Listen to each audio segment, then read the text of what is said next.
What if the biggest AI threat of all is to human relationships? The movie Her seemed like absurd science fiction a decade ago. A lonely, heartbroken man played by Joaquin Phoenix finds solace in an artificial intelligence female voice that he talks to through his phone and earbuds, played by Scarlett Johansson. The woman that I've been seeing, Samantha, she's an operating system. You're dating Inois? What is that like? I feel really close to her. Like when I talk to her, I feel like she's with me. You're dating your computer? She's not just a computer. You always wanted to have a wife without the challenges of actually dealing with anything real. I'm glad that you found someone.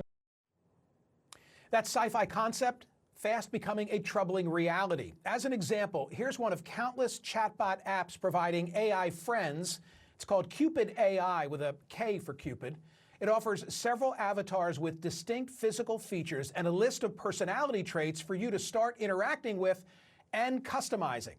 For instance, here's the opening message from an avatar named Alice, described as a curious and open-minded photographer.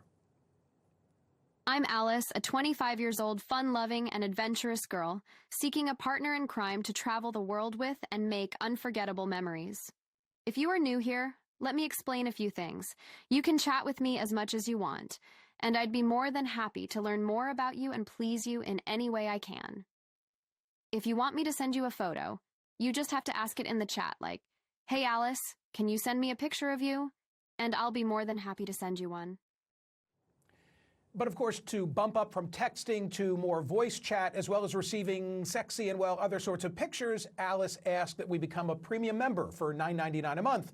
So we bid her farewell. But there are many who are engaging. The Hill recently published a piece by my next guest, data science professor Liberty Vittert, under the headline, "AI Girlfriends Are Ruining an Entire Generation of Men." She wrote the following: apps have created virtual girlfriends that talk to you, love you, allow you to live out your erotic fantasies, and learn through data exactly what you like and what you don't like, creating the perfect relationship. And that young lonely men, quote, are choosing AI girlfriends over real women, meaning they don't have relationships with real women, don't marry them, and then don't have and raise babies with them. As I've discussed here before, we're living in an epidemic of loneliness among young men. Professor Scott Galloway told me that failing young men he perceives to be an existential crisis for the country. Why? Well, Pew found that 63% of young men under 30 are single, compared with only 34% of women the same age. 1 in 5 American men who are unmarried and not in a romantic relationship report not having any close friends. And according to Pew, there's a decline in the number of single men actively seeking relationships or even casual dates, currently around 50%. Joining me now is Liberty Vittert, professor of data science at Washington University in St. Louis and opinion contributor for The Hill. So not to be prurient at this time of day, but are all the needs of these young men able to be facilitated, taken care of by AI avatars? Well, you have to think about this word AI that is in this. It's not a virtual girlfriend, it's an AI girlfriend. So it learns from you. It learns what you like and what you don't like, what kind of pictures you like, what kind of pictures you don't like. And while not all needs are met, that is the next step, is actual physical girlfriends, AI ones for that matter. And so the next step, or the next frontier, is one that can meet all of your needs. So there's going to be some type of pairing between what I've already shown to the CNN audience and something 3D that's going to be, in your living room or bedroom? Yes, I mean, that is the world we are moving into. And as you said, it's enabling this entire generation of young men to continue in this loneliness epidemic. It's really the enabler for this to continue. Professor, what's going on with young women? If this is a trend among young men, is there something similarly taking place with the ladies? We don't see that. With as you saw, it's 2-to-1, the ratio of single men to single women. Young women are marrying older men because they want to have children. They have a biological clock, and so you see them being with older men. And that is obviously causing huge issues with birth decline. We've had a 50% decline over the past 60 years because women go with older men. We also see psychologically that younger women, they have more close friends, they have more wider groups of friends, and they are not being nearly as affected as young men in this sort of silent epidemic of loneliness.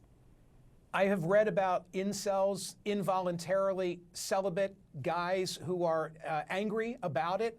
I think their argument is that women today are less approachable. Has something happened? Has something shifted in terms of the dynamics, the power dynamics between young men and young women? I guess that's my question. I think there's certainly an argument there that, I mean, if you look at college campuses, there's more women than men. Women are having careers, they're having children later. So there might be an argument that men need to adapt to this change in women, but calling it women's fault, I don't think is probably the right way to go. Professor Scott Galloway, himself a professor at NYU Stern School of Business and host of a successful podcast, Professor G is the title of it. He's often been a guest of mine talking about the troubles among young men. I'm going to show you and everyone else something that he said to me on these airwaves about a year ago, and then you can react. Roll it.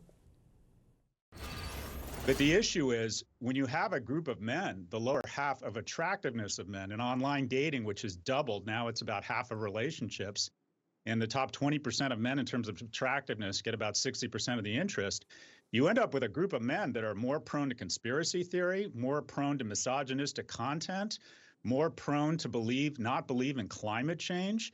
So this is the American story. If it's written with a pen whose ink is failing young men, does not end well. This is an existential crisis, failing young men. Make sense to you, Professor Vittert?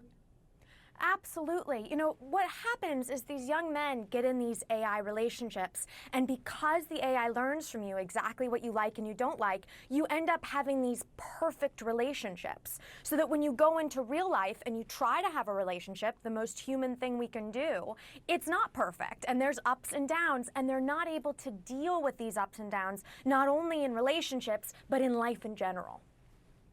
Professor Vittert, if a young man has an AI girlfriend, is there shame in that? In other words, is this the sort of thing that you share with your buddy, or are you keeping it a secret?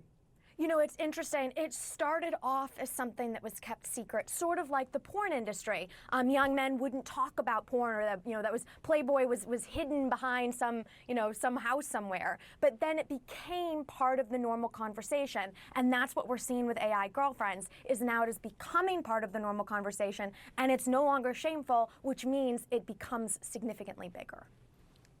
I mean, you saw, I hope you saw, I don't know if you have a return monitor, but we showed, can we put up again, Jordan, can you just show the imaging? It's so sophisticated, and I'm sure it's only going to get better and better. And I'm wondering the impact that it's going to have on a young man's, there, I'm showing one of these avatars right now. I'm also wondering, much like porn being ubiquitous, it's going to raise expectations, right? If porn is so accessible among young men, they're going to have expectations that that's, the natural course of business, when perhaps it isn't. I think I'll say it that way. And similarly, when there's an avatar who looks like that, it too is going to set expectations. You get the final word. You can set things down to their rear end size. So you can set anything you want, which is going to create really terrible expectations and just continue this epidemic of loneliness that has enormous repercussions. I'm going to read some social media aloud, so don't tap out yet. Let's see what we have. Put it up on the screen. Here we go. Human relationships are hard. AI relationships are easy. It's unhealthy for technology to save us from all of life's challenges, says Conspiracy Crush. But Professor Vittert, I don't know how we put this genie back in the bottle, right? I'm not sure there is a way to keep the AI genie back in the bottle. I think we have to address these issues at the root of them, which is where this loneliness starts. And that will be what solves this, if ever. One more social media. Put it up if you can, Jordan, and I'll read it aloud. What do we have? AI is a quick fix that will eventually backfire, I think, says Kelly. I think the backfiring, Professor Vittert, has already begun, and the level of sophistication when the pairing that you referenced is now a part of this drill. My God, the world's coming to hell in a handbasket. Your final thought is yours. I think we're going to see what we only dreamed of in the movies, and it's not a really good reality. Yeah.